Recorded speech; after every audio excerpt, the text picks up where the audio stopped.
வணக்கம்ப்பா. இந்த செல்ஃபோனை நைட்டில் படுக்கும்போது தலையாணிக்கு அடியில் வச்சு படுப்பாங்க. அது ஒரு வெடிகுண்டுங்கிறது தெரியாமல் போகுது. திடீர்னு எத்தனையோ தடவை நான் கேட்டிருக்கேன், செல்ஃபோன் வெடிச்சிருச்சுன்னு. பாக்கெட்டில் வச்சுருப்பாங்க, வெடிக்கும்.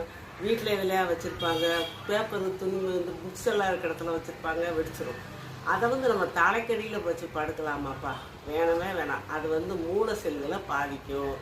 அதில் இருக்க அந்த ரேடியோ இது நம்ம வரலாம்ல, அந்த அலைகள் ரேடியோ அலைகள் மூளை செல்களை பாதிக்கும். அப்புறம் இந்த கேன்சர் நோயை உண்டு பண்ணும்.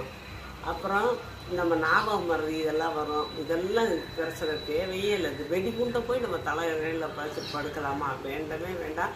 அதனால் செல்ஃபோனை 3 அடிக்கு அந்த பக்கம்தான் வைக்கணும். ரூமில் வைக்கலாம், நம்ம படுத்துருக்க ரூமில் வைக்கலாம். நம்ம படுக்கைக்கும் அந்த செல்ஃபோன் இருக்க இடத்துக்கும் 3 அடி இடைவெளி இருக்கணும். அதனால் அதை கவனித்து நீங்கள் வச்சுக்கோங்க. தலைக்கடியில் வைக்காதீங்க.